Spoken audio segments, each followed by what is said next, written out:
He shoved his hands through the dirt where the mound had been smoothed and kissed the air like he was trying to drag the sky down to him. Anna watched him with the small, brutal acceptance of someone who had buried part of herself in that same soil and kept coming back to talk to the space where laughter used to be. The man stopped when he felt her breath on the back of his neck and turned slowly, face empty, eyes reflecting a milky moon, and Anna realized she did not recognize the mouth that mouthed her son's name. Wait. Before the next revelation unfolds, if this story has already captured your heart, let us know where you're following from. To ensure you don't miss unexpected twists, emotional reconciliations, or new beginnings, subscribe and stay connected. Now, back to the story. The cemetery smelled of salt and rust. Grasses bowed beneath the breeze like rows of patients in a ward. Anna's boots sank into damp earth, as if the town itself had decided to swallow her progress, slow and steady. The sea beyond the low bluff hissed like steady, patient grief. She had come tonight because grief demanded a vigil, and because the nights had started to feel unreal without the solid weight of her son at the edge of her life. She had come to the unmarked mound, just a smooth rise of earth behind a concrete angel with a mossy halo, because it felt right to be where he had been given to memory, to stand with the ordinary rites. Instead, she found a silhouette long and thin against the low cloud moon, a figure whose shoulders did not sit on the horizon like any local. It moved like a reed, but was too precise, too deliberately still. For a moment, Anna thought perhaps it was one of the older men who came to drink in the dark, one of those who laughed about the town's secrets at the bait shop. Then she heard a tone inside her skull, a syllable folded around her name, and the world slid. "You're not," she began aloud, and the voice that answered didn't come from lips. It threaded through the muscles behind her ears like a familiar song she hadn't realized she knew. It held no accent she could place, and yet it was somehow the memory of lullabies hummed over boiling pots when she was a child. "Ana Rivera," it said, the name landing like a small stone, stirring currents beneath her sternum. "You carry salt in your pockets and a trophy of sea glass that your boy kept. You have come to the right place."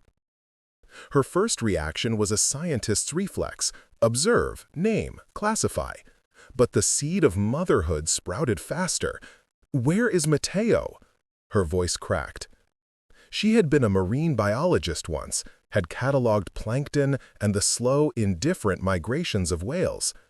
After Mateo's accident, after the official report that explained nothing, her lab notebooks became talismans she paused to dust with trembling fingers. Mateo, 7 summers and all of them luminous, had been caught the year before between a research buoy and a storm surge. The press called it a freak tragedy. The agency called it nothing. Anna had called it a hole. The figure stepped forward. It had limbs like long cords and a torso narrow as a mast. Its skin, if it could be called that, shimmered faintly with the memory of moonlight and oil. When it came into the dim cone of the lamplight, Anna could see not a face, but a field, an arrangement of features that looked like suggestion rather than anatomy. 2 points where eyes might be, a slit that might be a mouth. Something about its neck, the way it tilted its head, felt intimate and awkward, the way humans feel when strangers stroke a sleeping infant. "I am Kale," it said, and this time the sound unspooled from the air, from the ground beneath them. "I have watched the current carry you here. I am an envoy. I do not speak to many of your kind." Anna's knees wobbled.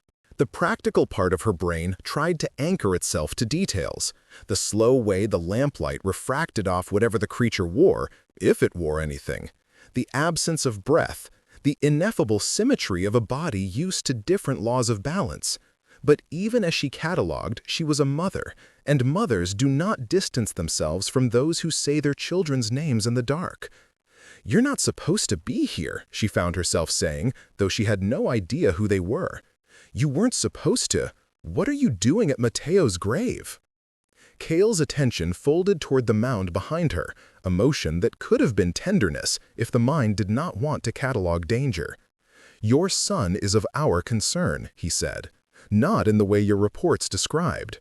The voice, because she insisted on calling it a voice, took on a grain that matched the oceans, direct, patient, fathomless. He was not lost to accident. The words were a detonator. Anna's hands went cold. Memories swam up. A yellow barge, lashing rain, a shout she could not place because she had been 300 miles away with a grant review while her son pirouetted on the edge of the beach. The official file had said he slipped. An autopsy note had been marked confidential. There had been bureaucratic hands that closed like shutters. There had been whispers from a man at the town hall who had once been an analyst for agencies with a taste for anomalies, Luis Alvarez, who had told her, in a voice that tried to keep pity from its edges, that sometimes things were better left classified. Aren't you, she started, a dozen accusations catching behind her words. She searched for a name that fit the outrage in her chest. Liar, invader, miracle, trickster? Why my son? Kale's head tilted in a gesture that always looked like it wanted to learn human gestures and missed the nuance.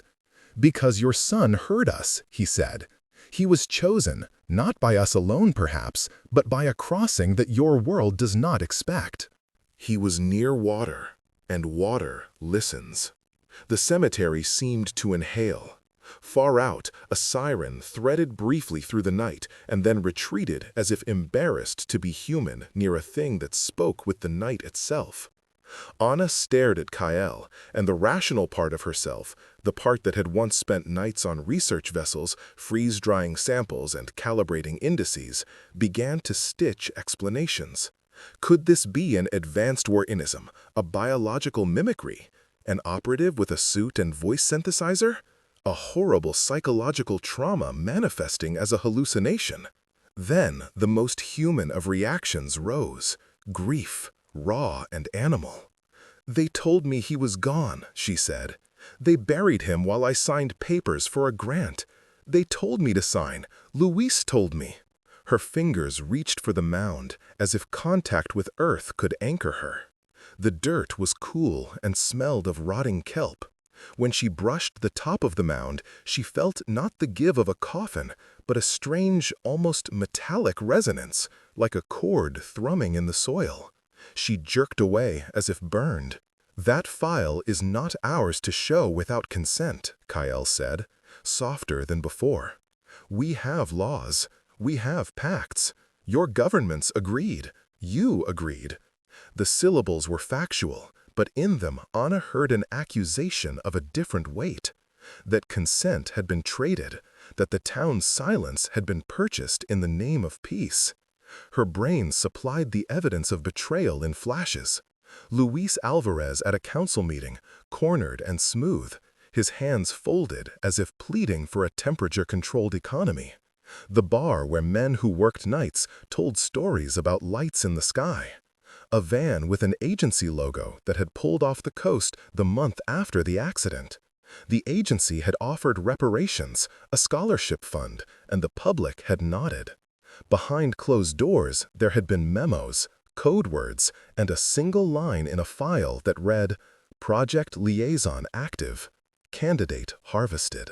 "You were the liaison once," she said. "The accusation an arrow. You worked with them, didn't you? You saw the signals." Kale's form curled almost minutely in a movement that felt like a sigh. "Luis Alvarez has spoken to me before," he conceded, and the name made her stomach drop. "He has been part of negotiations to keep open channels. He fears destabilization. He would prefer the narrative of an accident." She had always imagined conspiracy as loud and cinematic. Clandestine meetings beneath fluorescent lights, heavy dossiers, men in suits. But the conspiracy that had taken her son was a slow, bureaucratic thing. Quiet meetings, signed non-disclosure agreements, a town that preferred a tidy ending. The idea that somewhere, in legal language, her grief had been parceled into manageable clauses made her feel cheap. A car approached down the road, headlights splitting the dark. Anna's heart kicked to a sprint. Rage became a hot armor. If Louis was here, he would try to close this. The files were his leverage, his pasted-together righteousness. If he blocked her, if he offered platitudes about security, the room in her chest might close forever. The car stopped. Luis Alvarez stepped out, not a suit, but a mayor's jacket that had seen more council evenings than the mayor would admit. Time had honed his jaw, and in his eyes, Anna read both worry and a practiced calm. "Anna," he said, voice low as if the cemetery should not hear. "You shouldn't be here at night." "Where were you," she shot back, "when my son needed you? Where were you when the official report closed and left my questions open?" Louis's shoulders drew in. He looked at Cale with an old, unreadable expression. 1 part recognition, 2 parts policy. He was an old analyst in a mayor's skin, and the residue of classification clung to him like second-hand ash. "That isn't how I remember it," he said carefully. There were talks, there were protocols. Anna, there are reasons you can't go tearing into files you don't understand." "I want the files," she said, the sentence like a blister. "I want to know who decided Mateo would be recorded as an accident and what they did to him before they buried him." Luis' eyes flicked to Cale, to the mound, to Anna. The politician in him weighed optics, her grief, the rumors, the town's fragile peace, against the old analyst who still knew the taste of secrets. He stepped closer, lowering his voice. "If what you think happened is true, it will change everything. Governments, treaties. We have an agreement with entities that are not—" He choked slightly, unable to finish without sounding insane. "Human, for lack of a better term. We keep peace by keeping certain things compartmentalized." Anna felt something in her chest split and slide along new axes. Fury at being kept out of decisions about her son. A sharp, animal despair at the idea that her grief had been squared into some diplomatic ledger. And a wild, desperate hope that whatever Cale could offer might bring Mateo back. That hope was shameful. She had been told to let the earth hold him, to move forward. Now a stranger at his grave spoke in lullabies and promised answers. Cale watched them both with a patience that felt older than the town's breakwater. He extended something, she could not tell if it was a hand or a gesture, toward Anna. "There are choices," he said. "Words are inadequate for the work we do. Your son is part of a bridge. He is not at rest in the way you have been given to understand. You can pursue the files and risk a closure, or you can listen to what we can offer." Anna laughed then, not the soft laugh of disbelief, but a cracked thing. "Offer what? A resurrection? A memory download? How do you even—" "It is not resurrection as your myths describe," Cale said. "We do not play God in your stories. We are stewards. We can offer you a continuity, an opportunity for presence rooted in new form. It will not be your son verbatim, but it will be the pattern you recognize. The choice is whether you want to let your grief become a weapon that may ignite war, or a personal reconciliation that does not expose your world." Louis' jaw tightened. "You can't make decisions like that without oversight," he said, the old procedural voice returning. "We have obligations to the National Committee, to our allies. There are ramifications." "Obligations held you," Anna said, pointing to the mound as if the dirt itself could speak the names of the men who had chosen convenience over her child's name. "Obligations closed the file. Obligations sat at my kitchen table and told me to wait.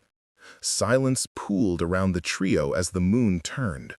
In it, the town lay vulnerable, a place that hosted vessels, research, and quiet negotiations, a place where a boy had been folded into something larger than belonging. On the periphery, the ocean listened, as if it had always been a party to whatever decisions had been taken behind curtained rooms. Anna's hands were empty.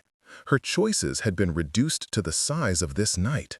Keep ripping at a veil that might tear the world, or accept a corridor that might place her son, a pattern, a presence, back in her arms in a form she could not yet imagine. Cale waited like a patient tide. Lewis, for all his years of service and caution, looked like a man about to decide whether to betray an agreement he'd once sworn to keep. The dilemma hardened into a physical ache between Anna's ribs. She was a scientist who measured, who cataloged. She was a mother who had spoken into the wind over a child's grave, promising to come back. Neither identity prepared her for the way her heart suddenly wanted to believe in a careful, terrible clarity, that the universe had noticed and bent toward her son in some bureaucratic, sanctified way. The first act closed, not with a decision, but with the slight, unbearable gravity of knowing that secrets lay beneath the mound that could not be unlearned. Anna stood with the image of Matteo's small hands pressing sea glass into her palm, and allowed herself a long, shuddering breath. The choice ahead would not fit neatly into an experiment or a petition. It would demand the raw currency of trust or revolution. She planted her palms on the earth, feeling the hum that had startled her, and looked at Kael, at Luis, at the town spread like a circuit behind them. "Tell me everything," she said, and the words felt like the opening of a bargain. Terrifying, honest, irrevocable. Kael's attention flattened into the night, as if the moon itself had asked him a question. He said nothing for a long beat, and in that quiet, Anna heard the cemetery breathe around her, leaves whispering like witnesses, the gulls chittering inland, the faint hum of a distant generator. Lewis shifted, restless, the merely composure fraying at the collar. The air between them turned thin with possibility and accusation. Every salt-wet breeze felt as if it might carry an answer or a threat. "Everything?" Kael repeated finally, and the sound of the word opened like a hinge. "Everything is long. It is complex. It requires that you understand certain frames we keep to avoid harming both our peoples." "Frames?" Anna echoed. The scientist in her had learned to follow jargon to its core. "So speak plainly. Start at the beginning. Start at the night. Start at Matteo. Tell me what you mean by bridge and candidate, and we kept him." Lewis stepped forward, but Kael gave him a motion like a soft denying tide. "No," Kael said. "This is not a town meeting. It is a mother's right to know. I will speak what I am allowed with your permission." He turned, not quite like a human, but like someone choosing modes. His voice slid into her head again, closer, focused. "When species encounter one another across isolated corridors, there are protocols. We are treaty keepers. We do not take. We shepherd patterns. Your child encountered an interface." He paused, and the phrase "encountered an interface" felt clinical and treacherous, the way it simplified a child's whole light into a line of code. Anna pictured the boy, fists curled, face freckled, joyous in a way that had once been oxygen to her lungs. The words felt like a scalpel. "Interface? How? On the buoy? In the water? Who designed it?" The scientist's questions raced through her because her grief needed a vector. She needed mechanics to hold on to. Kael's form seemed to fold inward in concentration. "There are objects placed in your waters, anchored as beacons," he said. "They are art to your language, instruments to ours. They create contact loci where resonance can be shared across minds. Your son leaned into such a resonance, close, curious, non-threatening. His pattern aligned. It is rare. He used the word pattern again, and Anna recoiled. Humans are not patterns, she thought. They are messes and voices and smells. Rare how? She demanded. Rare like 1 in 1,000 kids hearing a song? Rare like a lottery? Or rare like a planned selection? Not planned by your agencies at first, Cale said. There were, among your instruments, some designed by your own researchers, objects meant to study currents and electromagnetics. They were adapted, minimally, by the order to create safe channels. Then there were other presences, foreign parties, that did not follow our codes. We were trying to shepherd the exposure. We were trying to prevent exploitation. He looked at Lewis when he said foreign parties, and the human tension sharpened again. Lewis exhaled, a quick, ribboned sound. Our surveillance picked up anomalous signatures months before the accident, he admitted, speaking to Anna now in a voice that had the weight of someone who had swallowed a lot of things for the public good. We traced transmissions that didn't correspond to known satellites or to any nation-state. We put trackers on buoys. We logged intermittent energy spikes. He stopped, searching Anna's face for something like absolution. We thought we had contained it. You thought? Anna repeated. You thought, while my boy, her throat closed. For a horrible second, she imagined Lewis in a fluorescent room with a line of code on a screen and a decision made about risk thresholds, and a child's laughter filtered through an algorithm. You thought? You didn't do enough? It wasn't just us, Lewis said. There was a committee, federated agencies, clean hands maybe, red lines. There were conversations with parties we've signaled through back channels. He faltered on the technical word and gave up. Diplomatic envoys that insisted on non-interference unless contact was stable. You weren't told because telling would ruin pacts meant to prevent panic. Anna felt bile rise. The bureaucratic language assembled itself as honor for the living and a shroud for the dead. Non-interference, she said. So you left a kid in reach of an experiment because it was politically inconvenient to intervene. It wasn't that simple, Lewis objected. We were tasked with safeguarding many, not just one. The calculus was meant to minimize harm across scales. It was terrible, Anna, terrible for all of us.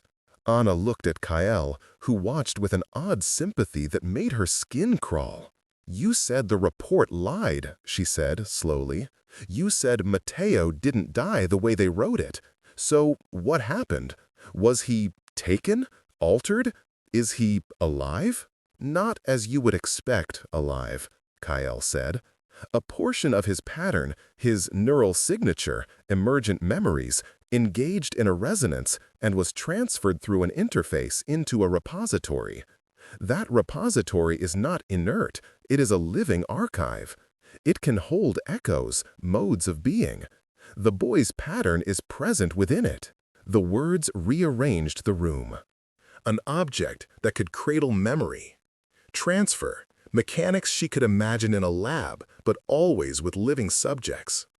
Present, an assertion that offered both hope and a new kind of grief.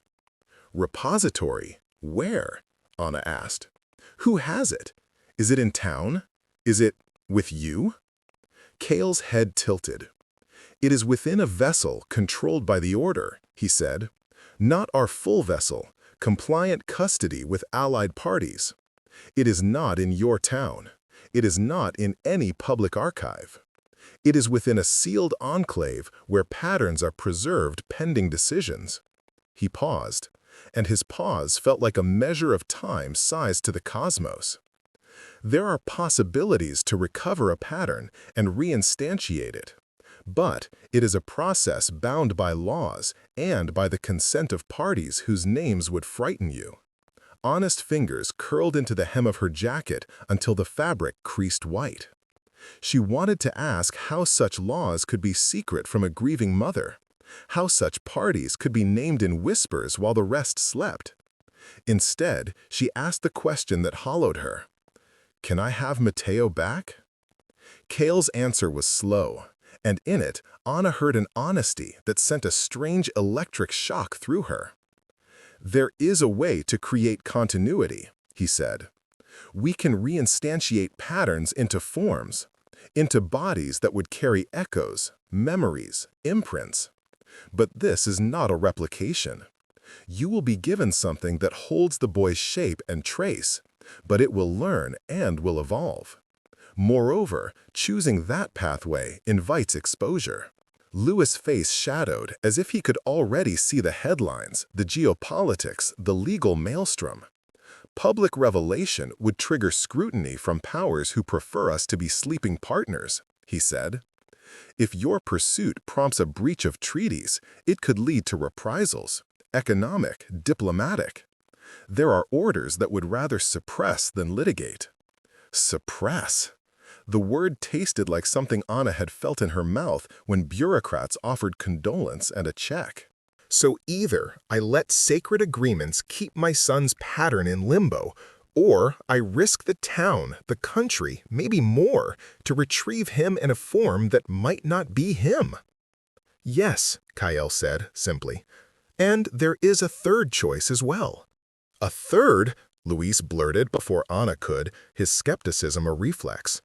"A third is to pursue the files," Kyle said, almost gently, "to demand transparency, to make public what has been done in quiet. That path will not guarantee your son returns, but it will bring accountability. It might force reparations. It might end clandestine protocols. It will also accelerate pressure from nations that fear the unknown." Luis' reaction was an animal recoil. "Public exposure risks war," he said. "It risks instruments we have used to prevent escalation.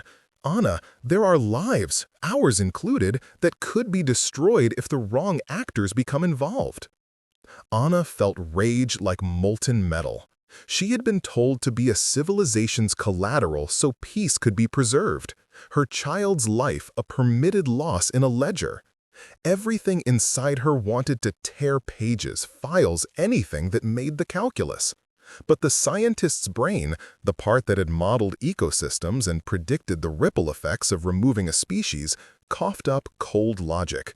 Release could be violent, and the town could be crushed. Her heart, a volatile compound, surged toward Kyle's promise and his unnatural patience. "People won't care," she said, voice thin with a confidence that surprised her. "They won't know him the way I did. They'll make him a symbol or a weapon. They'll grab the idea of him and pin it to speeches." She imagined parades of questions, hot microphones, men in suits asking undignified questions about a child's soul. "I won't let them do that." Luis watched her with something like pity. "And if you take the continuity privately," he said, "if you accept a reinstantiation under controlled protocols, it might spare the town and give you your son in a living way. But," he swallowed, "but it will bind you to secrecy in ways that will ask for your complicity." Complicity. The word landed heavy. Did she want her son returned at the cost of becoming a keeper of silence? Could a mother live with that? What did it mean to rescue a son if the cost was to become a ghost in a larger machine? Kyle stepped a fraction closer, and the air hummed. "We will not force you," he said. "We ask for trust, and we know trust is costly. We will provide knowledge and pathways. We will abide by your choice." Anna looked at the mound, at the small, dim spray of flowers someone had left, at the concrete angel whose moss halo had watched over this place for decades. She felt the weight of choice settle into her bones like an anchor. The night made everything more absolute. The hush of compromise, the raw exposed parts where grief fed. "How long do I have to decide?" she asked, the question furtive as a whisper. "You do not have forever," Kael said. "Interfaces are not static. Patterns degrade. The longer you wait, the more is lost. But haste without understanding invites catastrophe." Anna closed her eyes and saw the bright pulse of her child's laugh, the smallness of his hand in hers, the way he had once pressed a piece of sea glass into her palm and said, "Keep this so the ocean remembers me." Her decision would be measured against the pulse of the cosmos and the small, stubborn heartbeat of maternal love. She opened her eyes, the moon carving crescents under them. "I want the files," she said finally, and the words felt like a detonator fired into stillness. "I want data. I want to see who signed the forms, who declassified what, who called Mateo an accident. Then I will choose." Luce's face tightened. He had expected a different tack. "Files are not simple," he warned. "They are compartmentalized. There are redactions and code gates." "Then help me," Anna said, and the plea was a bare thing, honest and unglamorous. "Help me get what I need. If you're protecting the town, then help me protect it and my son. If you fear exposure, work with me. If you hide, I will expose you."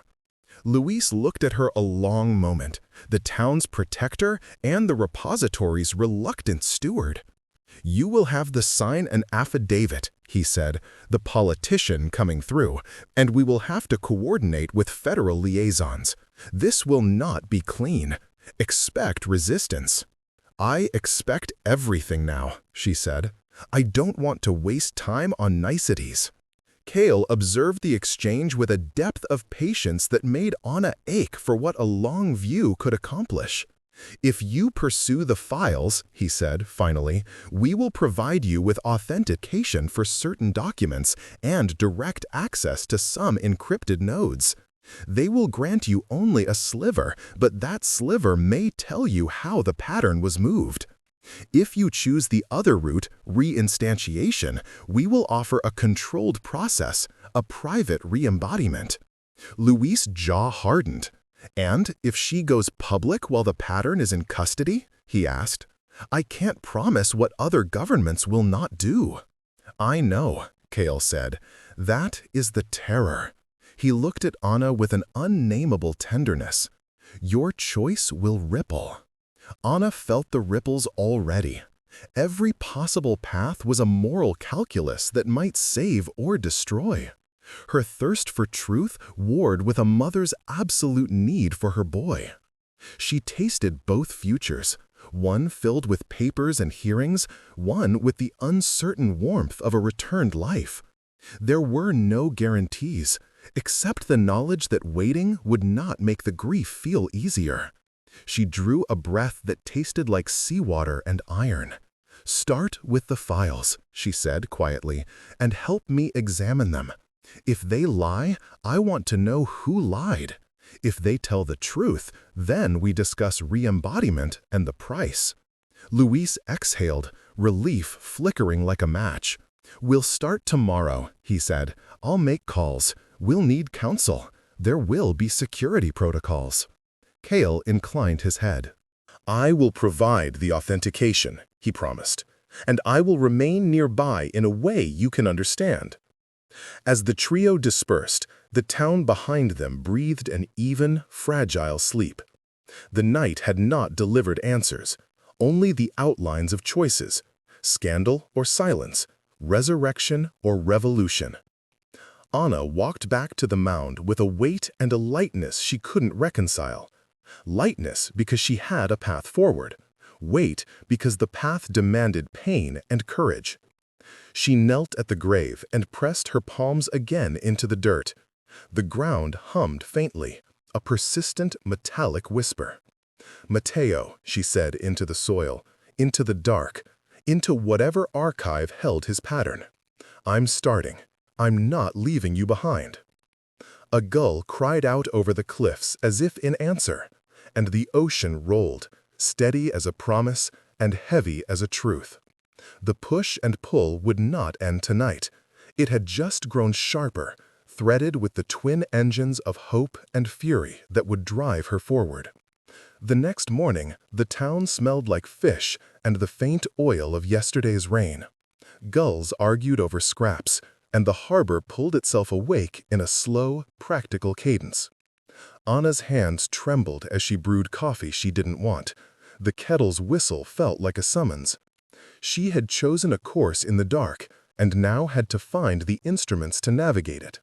Her chest still held the night's tidal ache, hope and accusation braided tight. There would be files, lawyers, and a technology so foreign that the words used to describe it sounded like sacrilege.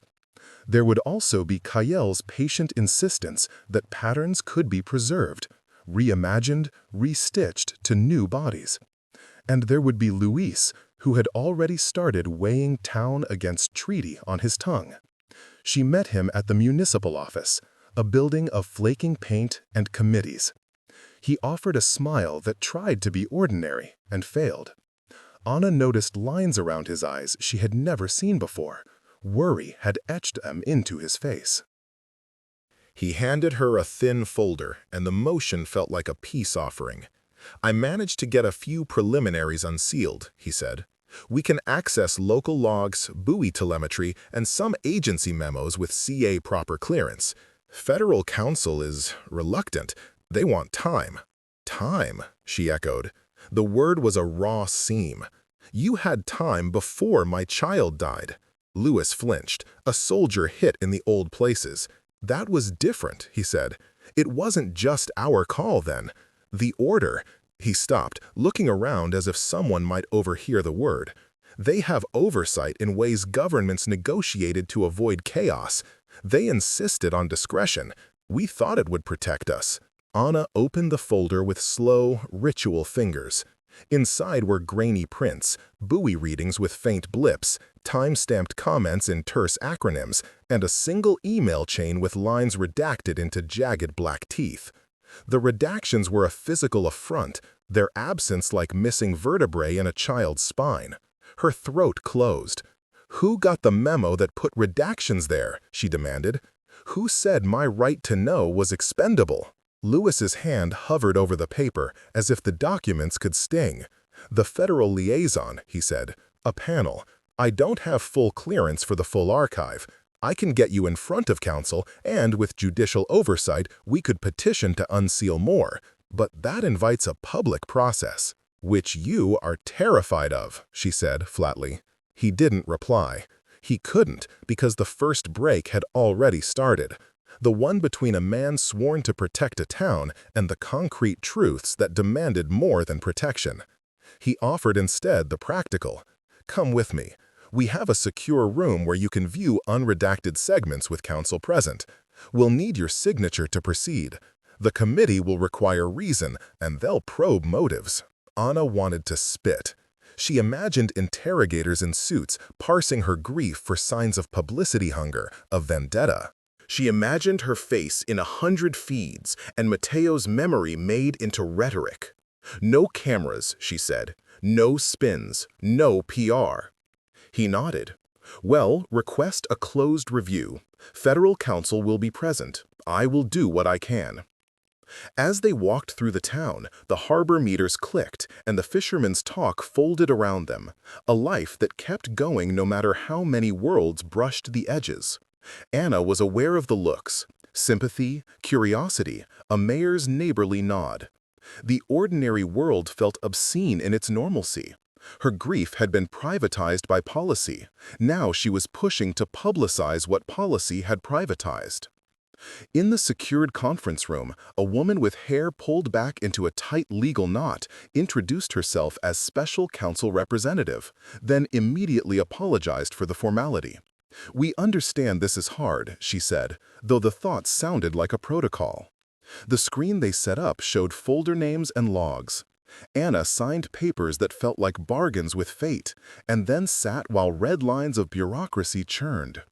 2 hours later, she watched a sequence of surveillance readings that made her stomach lurch.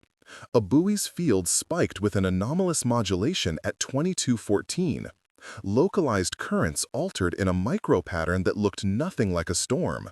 A faint electromagnetic sweep that coincided with a child's laughter recorded by a nearby cell phone, Mateo's laugh, and then a signal break. There was a 27-minute gap in telemetry. Then, recorded as a footnote, an entry, unidentified interface engaged, transfer initiated, see classified annex. Her chair felt narrow. Her hands went cold. Behind the screen, Lewis' profile was a map of guilt. The files were doing their cruel clarity work. They mapped a route from a child's proximity to an engineered resonance and out again into a redacted vault. "Who authorized the annex?" she asked the council, voice small. "It was initiated under authorizations the committee provided to Allied envoys," the council answered, mechanical and wanting to preserve her own legal skin. "Protocols allow a temporary custody model in extreme encounters. It is designed to prevent misuse while evaluation occurs." "Evaluation?" Anna scoffed. "What about containment? What about informed consent? There was no consent. This is a child." The council's jaw softened. Informed consent presupposes a legal subject capable of consenting, which a child cannot legally provide. The committee deemed immediate stabilization of emergent patterns as necessary to prevent harm. Parent notification was attempted. Attempted? The word sliced. Who tried? How many times? Were calls logged? Who came to the house? "We attempted electronic contact," the council said. "There are logs." Physical approaches were mediated by agency liaisons to avoid public alarm. Some messages were left. There was a delay due to protocol verification. Anna had not received messages. The possibility was a cold thing shaped like bureaucratic excuse. She imagined walls of briefings, people whispering because the word child was inconvenient when juxtaposed with protocols. She felt the split widen, a mother versus a machinery of supposed virtue. She demanded to see the annex. The council's fingers hesitated over a keyboard. "I can provide excerpts," she said. "Full annex access will require extraordinary clearance." It references Allied custody and mentions pattern repository transfer to order custody pending treaty adjudication. "Repository?" Anna repeated, the word now a wound that refused to close. "Yes," Lewis muttered, "and an Allied partner vessel behaved as a compliant custodian. They were left in place because there were foreign, unregulated actors in the region." "Foreign actors meaning other alien groups?" Anna asked, her voice a ragged string. "Competing parties?" The council nodded, pale. "There are factions. Some seek contact. Others seek resources. The treaty is meant to prevent weaponization. When a pattern emerges, controlling access is supposed to reduce risk." "But it wasn't controlled, was it?" Anna said. "If the pattern was transferred, then someone decided the custody. Someone signed. Someone told the coroner accident. Who made that call?" The room's silence closed like a fist. The pieces were deriving one conclusion. Decisions had been taken without her, about her son. The moral fracture widened into a crack that split the town like a fault line. Lewis' voice came low. The decision chain involved internal agency counsel, the local liaison, and, at the last moment, a directive forwarded from a federal advisory. They argued containment in the name of the greater good. They instructed the coroner's office to classify cause as non-suspicious pending inquiry. Anna felt nausea swell. "Pending inquiry," she repeated. Her son had been classified into waiting, a limbo preserved for negotiations and the tastes of treaty keepers. She had been given a grave and a file. Meanwhile, an order kept his pattern like inventory. The council slid an excerpt across the screen. "Allied order custody. authorized under Emergent Protocol 7b, preservation of cross-species resonance patterns, parent notification to be coordinated post-stabilization to prevent exposure. The redaction swam like plague marks. Prevent exposure, Anna breathed. Expose them. The council's fingers tightened. Exposure carries risk. We have intelligence indicating actors who would exploit knowledge for strategic advantage. Disclosure could precipitate aggressive monitoring and competitive containment, which might produce hostilities. A child's life, Anna said. The life of my child, and you balance it with strategic advantage? You call it risk as if risk were something you can measure without bleeding. Lewis' face broke, a map of conflict. Anna, he began, and then stopped. He had been trying to hold both worlds together, the town's fragile safety and the quiet, terrible needs of the cosmic orders. Now it was clear those ambitions were incompatible. His hands curled into fists at his sides, the mayor and analyst trapped in one body. Anna felt the ground drop out from under the person she had been before Matteo, the orderly scientist who sat behind grants and publications, the mother who measured tides by their mercy. Now only rawness remained. The files had given her knowledge, but knowledge without power was a sharpened blade with no hand to swing it. She had legal leverage now, the kernel of facts that might unmask the sequence of decisions that had taken her son into a repository. She had a new resolve. She would not be boxed by euphemism. I want custody negotiations on the record, she said finally. Start with access to the annex, no redactions. I want witness transcripts, logs of attempted contact, names of those who authorized transfer. I want to know who called it an accident and why. Lewis's posture shifted. He looked like a man attempting to measure whether to keep a civic order or blow it open. You understand this will escalate, he cautioned. If you push, there will be blowback. The federal committee will object. The order, whichever allied group is custodian, may withdraw cooperation. Then let them withdraw, Anna whispered. Rage had settled into a steel-laced determination. Let them show their face. Let the truth be ugly. I will not trade my child's pattern for political cover. If the world fractures, let it fracture knowing what it did. The council exhaled a noise that might have been pity. You are asking for wars in chambers, she said. You are asking for geopolitical storms. I'm asking for my son, Anna said simply. The simplicity of it was like a truth that could not be negotiated away. Outside, a gull dropped into the harbor with a splash, and a boat's engine coughed as fishermen untied lines. The town went on, ignorant and intimate. But the files had cracked open a possibility: legal fight, public hearings, or private reinstatement. The choices had a cost measured not only in treaties but in the marrow of people's lives. Lewis looked at her, torn between the man who'd kept secrets and the man who now had to decide whether to help expose them. If we do this, he said slowly, we will need allies. Journalists, Federal Defense Council, and possibly the Order's oversight contact. We will have to prepare for scrutiny. We will have to protect the town. I will find allies, Anna said. I will go to anyone. She felt something settle. The narrative would no longer be hers alone to bear. It would expand, messy and public as blood. If they have my son's pattern, they will answer. Lewis' shoulders slumped. The man who had once been threatened by exposure now seemed to be tolerating it.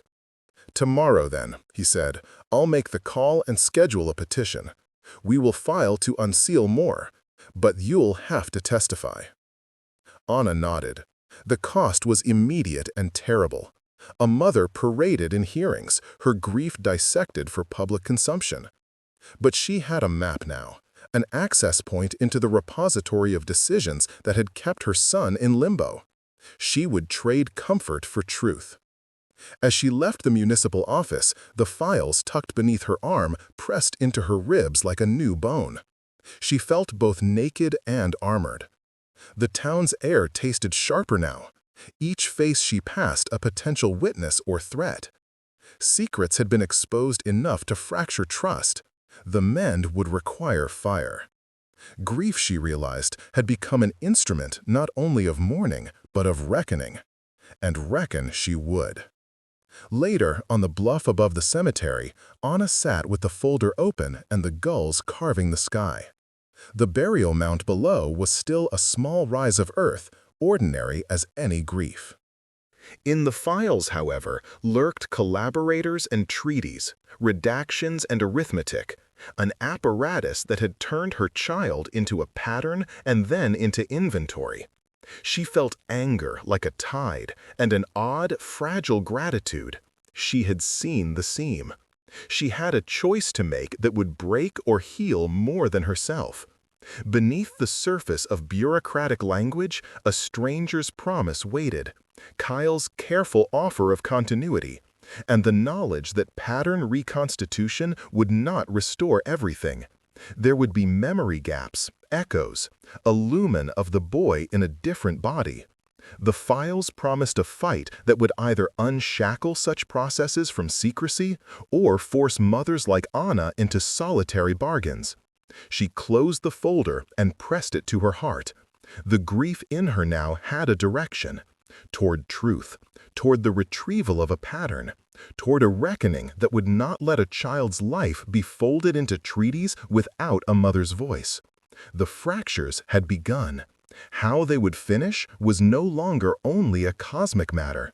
It was now explicitly human, and Anna Rivera was intent on not letting it be settled quietly. Anna woke before dawn, a thin blue light at the edge of her curtains like a promise that hadn't yet learned to be gentle. The folder lay on the kitchen table. Inside, the papers seemed to hum with decisions and omissions. She had slept badly, a thin, furious sleep where she kept waking to the sensation that someone had rearranged the pieces of her life and then labeled them for storage. She brewed coffee and watched steam, counting the seconds as if chronology could be negotiated. Luis arrived with a plastic thermos and an apology already shaped on his face. His eyes were raw with the strain of a man who had practiced restraint until it had hardened into a habit he no longer believed in. "We have a judge," he said without preamble. "Emergency petition. We can subpoena the annex.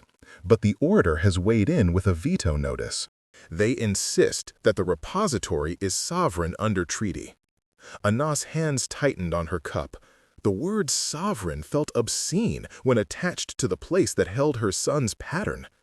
"Then we don't ask politely," she said. "We force the court to rule. We bring journalists. We make the town a witness until they have no choice but to respond." Lewis hesitated. "Going public will draw attention we can't control," he warned. "There are factions who monitor leaks. They might approach the vessel with force if they feel collared." "Then we will not call them," Anna said. "We call the ones who care about children, about law. We call people who will stand in courtrooms and in streets and who will not be swayed by phrases like greater good." Kyle materialized at the window like a thought made flesh. He had been with her through the night's calculus, and his presence was now an intervention of a different kind, proximity without imposition. Anna had learned to feel his patience as a pressure.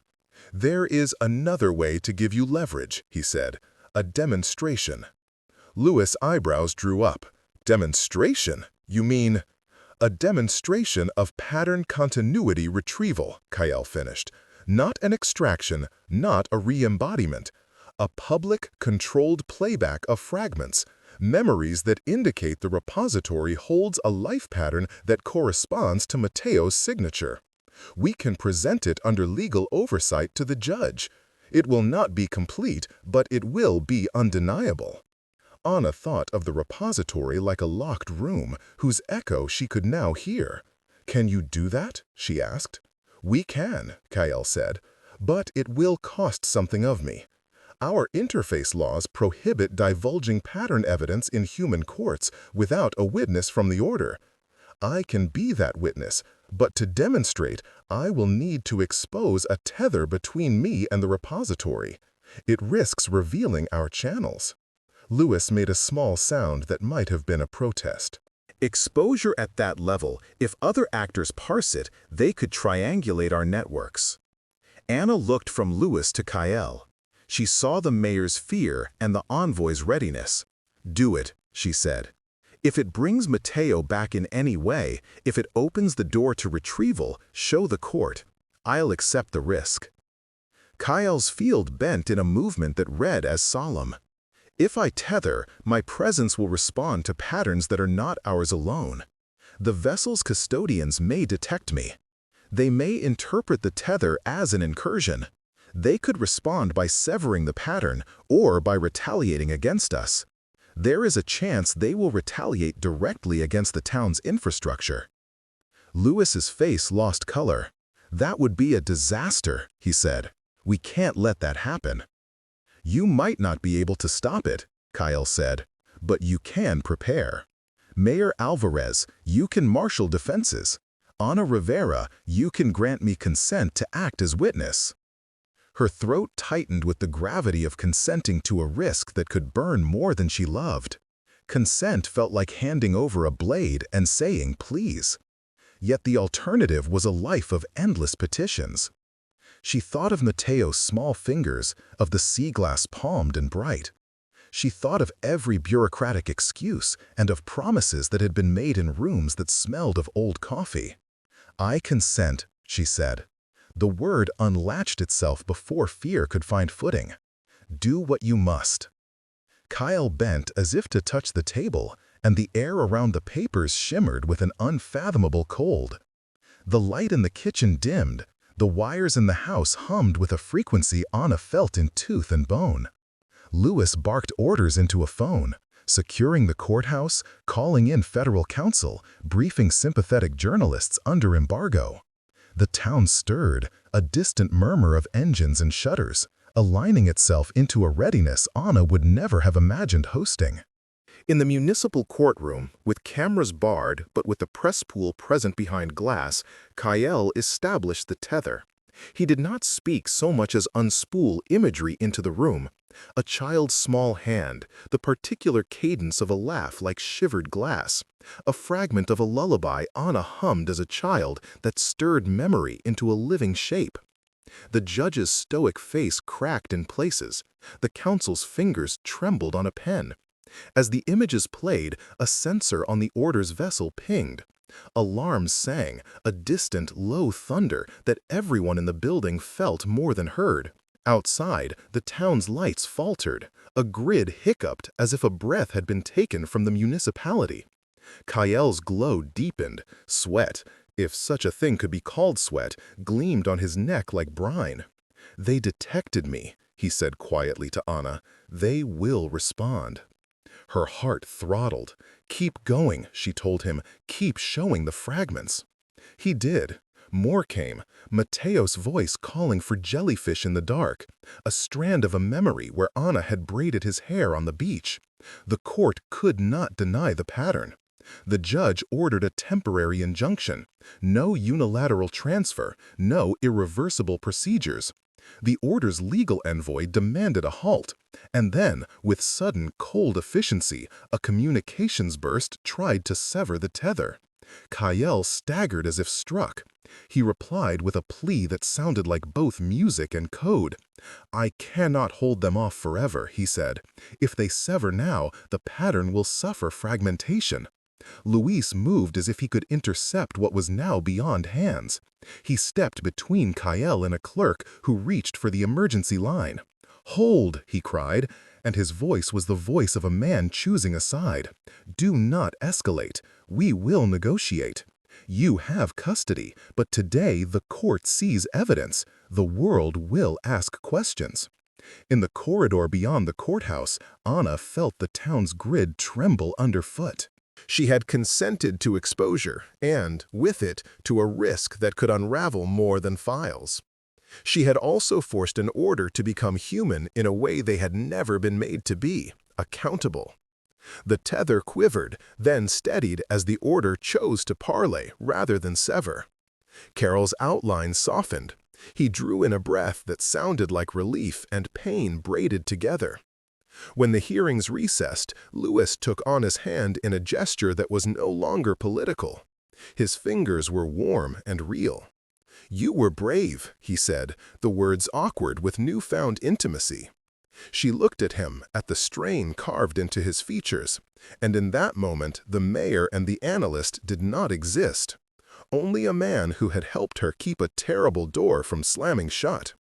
She saw in his eyes the weight of decisions made, and the willingness to make different ones. "You helped," she said simply. "You stood in the light with me." He swallowed. "I had to," he admitted. "I couldn't keep hiding and calling it protection. Not when you were right there with the worst of truths. If there is a chance," his voice broke, "if there is a chance to bring him back, I want to be on the side that tries." Anna felt something loosen, grief braided now with an ember of companionship. The courtroom had been a crucible. Outside, the town breathed differently. Carol's presence had exacted a price. The order would be watched, negotiations would be public, and reprisals might come. But the pattern had been shown, and the repository's custodians had been forced to answer. That night, under a sky freckled with the town's sodium lights, Lewis walked Anna back to the bluff. They stood close enough that the wind braided their hair together. He did not reach for politics. He reached for her wrist as if anchoring two people against a sea. "I don't know how this finishes," he said. "Maybe the order will hold, maybe it will retaliate. But I do know that I won't let you do this alone." Anna felt something loosen. Grief braided now with an ember of companionship. The courtroom had been a crucible. Outside, the town breathed differently. Carol's presence had exacted a price. The order would be watched, negotiations would be public, and reprisals might come. But the pattern had been shown, and the repository's custodians had been forced to answer.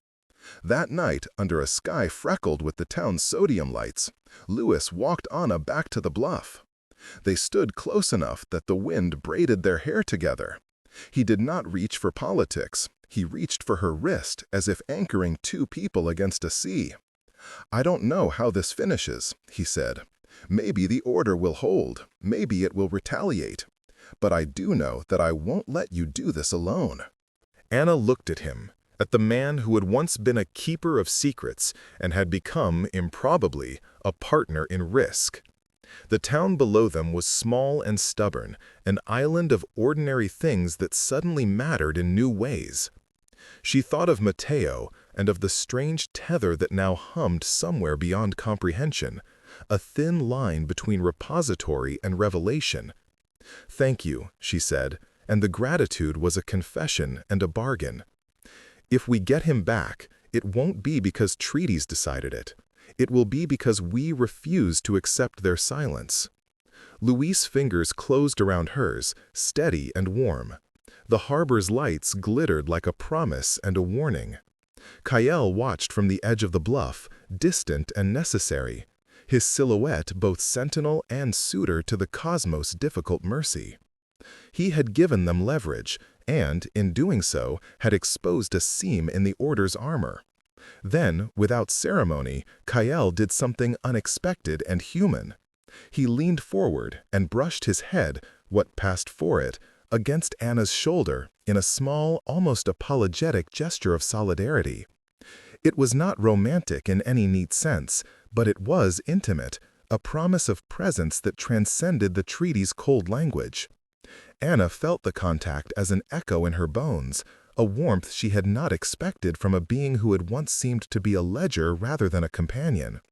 Luis watched, and for a moment his face softened.